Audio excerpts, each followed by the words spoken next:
a dream deferred. I met David at a campus mixer my sophomore year, and he was everything I thought I wanted. While other guys were just trying to get wasted, he was talking about his family's engineering firm, his guaranteed job after graduation, and how he saw a future for himself that was stable, secure, and planned out. He was smart, kind, and looked at me like I was the most fascinating person he'd ever met. Our relationship fell into a comfortable rhythm. He'd plan the perfect dates, and I'd subtly guide him on how to make them even better. He never minded, just laughed and said, "Happy wife, happy life," a mantra that became the foundation of our life together. By senior year, we were engaged, and everyone said we were the perfect couple. We got married the summer after graduation, a beautifully planned affair that felt like the culmination of everything we'd worked for. But even amidst the wedding plans, a quiet restlessness began to stir within me. David talked excitedly about our future in Columbus, about the house we'd buy near his parents and joining the local country club. It all sounded so predictable, so small. I'd smile and nod, but inside, I felt a creeping sense of suffocation. Was this all there was? The New York campaign. After the honeymoon, we settled into a decent apartment in Columbus, and David started his job at his father's firm. Every day, he'd come home with stories about engineering projects, and I'd listen, mentally calculating how many years I'd have to hear the same stories. The thought of spending the next 4 decades in suburban Ohio, doing the same things with the same people, was unbearable. That's when I launched my New York campaign. I'd casually bring up articles about successful young professionals in the city, or mention friends from college who were thriving in Manhattan. Don't you want more out of life, David? Don't you want excitement? The city is where dreams come true. He'd talk about financial stability and family, but I could see my persistence was wearing him down. The breakthrough came when I started crying during one of these conversations, telling him I felt like we were giving up on our dreams. David hated seeing me upset, and I practically watched his resolve crumble. It took months of pushing, but he finally agreed to look for opportunities in New York. He was so reluctant, dragging his feet and finding every reason it wouldn't work. But I kept at him, reminding him how brilliant he was. And when a friend mentioned a job opening at a firm in the city, I practically forced him to call. The day he got the offer, I knew I had been right all along. See, I told him, kissing him as he stared at the email. It's meant to be. The universe is telling us this is our path. David still looked terrified, but I was already mentally decorating our Manhattan apartment. The reality of New York hit us immediately. The apartment he found in Queens was tiny, costing more than double our rent in Ohio. David's salary, which had seemed impressive, barely covered our living expenses. My own job search proved to be a brutal wake-up call. In Columbus, my college degree would have easily landed me a decent job. In New York, I was competing with hundreds of people for entry-level positions. After months of rejections, I grew discouraged. David would come home stressed from his new job, and I'd be stressed from another day of fruitless applications. Our tiny apartment felt like a pressure cooker. Maybe I should take a break from the job search. I suggested one evening, exhausted. David, though worried, agreed that it might help me regroup. The break stretched on. I spent my days exploring the city, following lifestyle influencers, and trying to figure out what I truly wanted to do with my life. When David would bring up my job search, I'd get defensive. I'm being strategic? I'd say, I don't want to get stuck somewhere that doesn't appreciate my potential. The truth was, I'd grown comfortable with our routine. David was making decent money, and we could manage on his salary while I found the right opportunity. A new dynamic. The financial stress began to take a toll on David. He'd come home with an exhausted look and start talking about our budget, pulling out spreadsheets that showed just how scary our finances looked. I felt a surge of irritation. We'd moved here for our future together, and now he was acting like it was my fault things were so expensive. You're being dramatic? I'd tell him, everyone struggles financially at first. It's part of the experience. The job issue became a constant source of tension. David would forward me listings, and I'd find reasons why they weren't right. Too far? Not enough growth potential. Beneath my experience level? After nearly 2 years of this, I saw how much it was affecting him. He'd become quiet and withdrawn. Feeling guilty, I applied for a serving position at a trendy cafe in Manhattan, just to show him I was serious about contributing. The job wasn't what I had envisioned, but the tips were decent. And my manager, a guy named Tyler, was smart and funny. He appreciated that I was overqualified instead of holding it against me. Most of our servers are artists or writers working on their real careers. He told me, we get it, this isn't forever. David was so relieved when I got the job that I felt a pang of guilt. For a few weeks, it was better. I was contributing financially and getting out of the apartment. But the work was exhausting. standing for 8-hour shifts, dealing with demanding customers. I'd come home with aching feet and stories about rude customers. David would try to be supportive, but I could tell he was just glad I was finally working. Finding a connection. Tyler became the best part of the job. He had lived in New York for years and knew all the best spots. During slow periods, we'd talk about the city, our dreams, and what it was like trying to build a life somewhere so competitive. He understood in a way David didn't. When I'd complain about David's budget lectures, Tyler would say, "Your husband's lucky.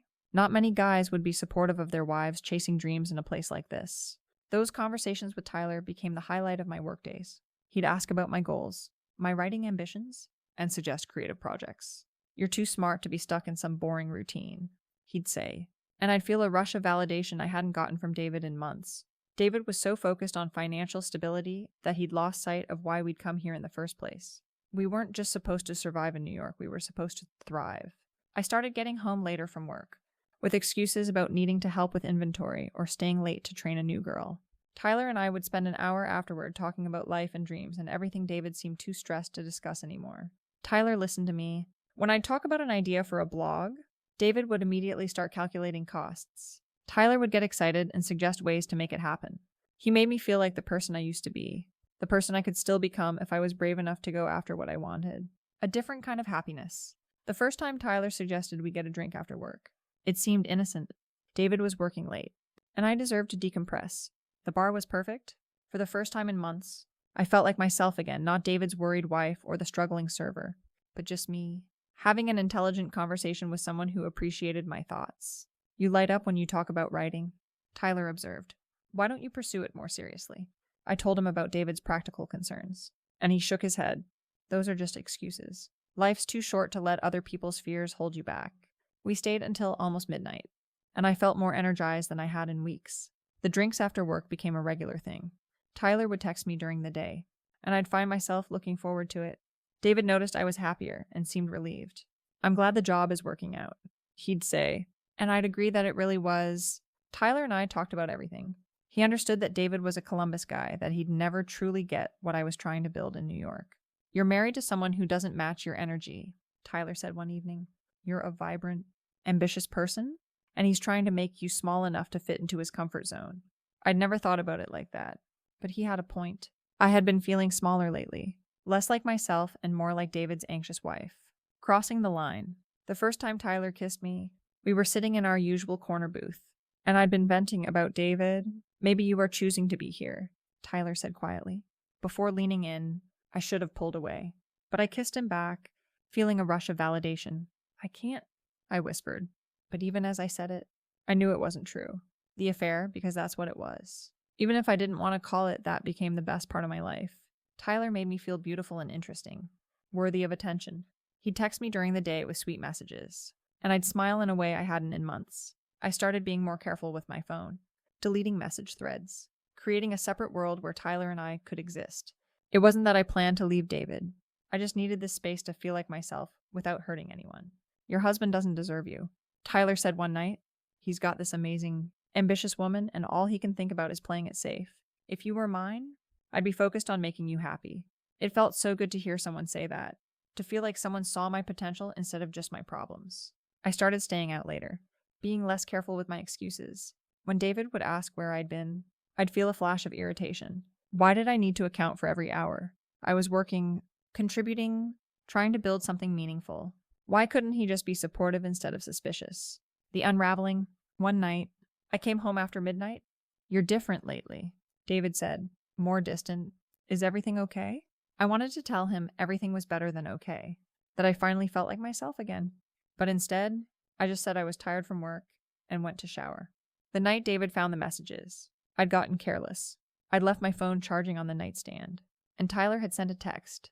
When I came out of the bathroom, David was sitting on the bed with my phone in his hands, his face pale and devastated. "Who's Tyler?" "Sophia," he asked in a weird, calm voice. I went into damage control. "He's just a coworker." But he was already scrolling through the messages. "Is that what you call someone you're sleeping with?" His voice was shaking now. He'd read everything. The venting about his lack of spontaneity. The jokes about his predictability. The comments Tyler had made about him being a boring Ohio husband. "David, that was just..." I tried to explain, but he cut me off. "Just what?" Just you telling your boyfriend how much you hate being married to me. Just you making fun of me with someone you're cheating with. His voice cracked on the word, and my stomach twisted. This wasn't how I'd wanted him to find out.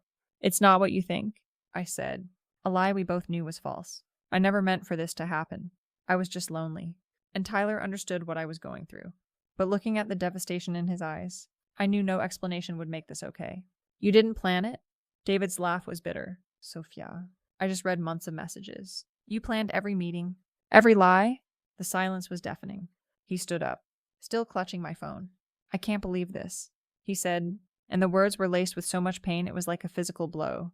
He finally placed the phone on the bed, looking at me with an expression of complete emptiness. He wasn't even angry anymore, just broken. This is what you wanted, isn't it? He said quietly. You moved us here, pushed me out of my life, away from my family, away from my career, all so you could find this excitement. He gestured around our tiny apartment. We lost everything for this. I didn't have an answer. All I could do was stand there, in the wreckage of a life I'd pushed so hard to build, and watch as David packed his bags, leaving me alone in the city I'd once been so sure was my only path to happiness.